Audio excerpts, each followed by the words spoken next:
Hello friends, welcome to Viji's kitchen. இன்றைக்கி நம்ம என்ன பார்க்க போகிறோன்னா ஒரு கிறிஸ்பியான ஈவினிங் ஸ்நாக்ஸ் ரெசிபி தான் ஃப்ரெண்ட்ஸ் பார்க்க போகிறோம். வாங்க வீடியோக்குள்ளே போகலாம்.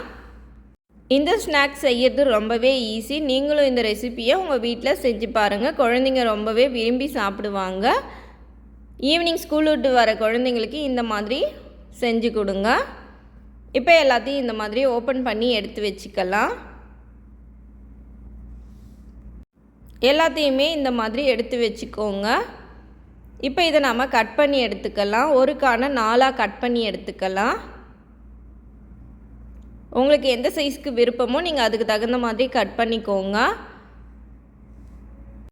எல்லாத்தையுமே இந்த மாதிரி கட் பண்ணி எடுத்துக்கோங்க. எல்லாத்தையும் இந்த மாதிரி கட் பண்ணி எடுத்தாச்சு. இப்போ இதை ஒரு பவுலுக்கு மாற்றிக்கலாம். இப்போ இதுக்கு தேவையான மாவெல்லாம் சேர்த்துக்கலாம். 2 ஸ்பூன் கார்ன்ஃப்ளவர் மாவு, 2 ஸ்பூன் கடலை மாவு, 1 ஸ்பூன் அரிசி மாவு சேர்த்துக்கோங்க. 1/2 ஸ்பூன் இஞ்சி பூண்டு விழுது, 1/2 ஸ்பூன் தனி மிளகாய்த்தூள், 1/4 ஸ்பூன் கரம் மசாலா, தேவையான அளவு உப்பு சேர்த்து இதை நல்லா நம்ம தண்ணி எதுவும் சேர்க்க தேவையில்ல. நல்லா ஃபஸ்ட்டு மிக்ஸ் பண்ணிக்கலாம். கொஞ்சமாக மஞ்சத்தூள் சேர்த்துக்கோங்க. சேர்த்துட்டு இந்த மாதிரி நல்லா நம்ம கலந்து விட்டுக்கலாம். இப்போ கொஞ்சமாக தண்ணி சேர்த்து இந்த மாதிரி தெளித்து விட்டு கலந்து விட்டுக்கோங்க. ஒரேடியாக தண்ணி சேர்க்கக்கூடாது. இப்போ மாவு எல்லா பக்கமும் கோட் ஆகிற மாதிரி நல்லா மிக்ஸ் பண்ணி விட்டுக்கலாம். நல்லா மிக்ஸ் பண்ணிவிட்டு ஒரு 10 நிமிஷத்துக்கு அப்படியே வச்சுடுங்க.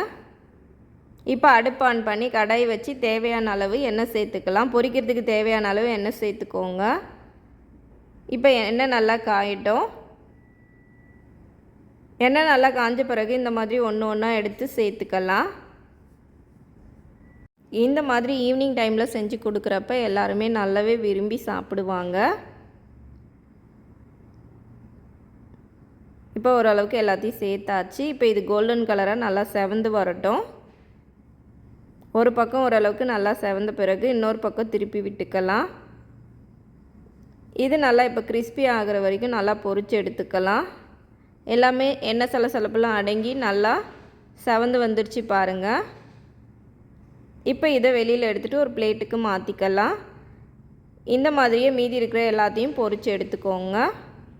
அவ்வளோதான், கிறிஸ்பியான பேபிகார்ன் ரெசிபி ரெடி ஆகிடுச்சு. நீங்களும் இந்த ரெசிபியை உங்கள் வீட்டில் செஞ்சு பாருங்கள் ஃப்ரெண்ட்ஸ். Thank you.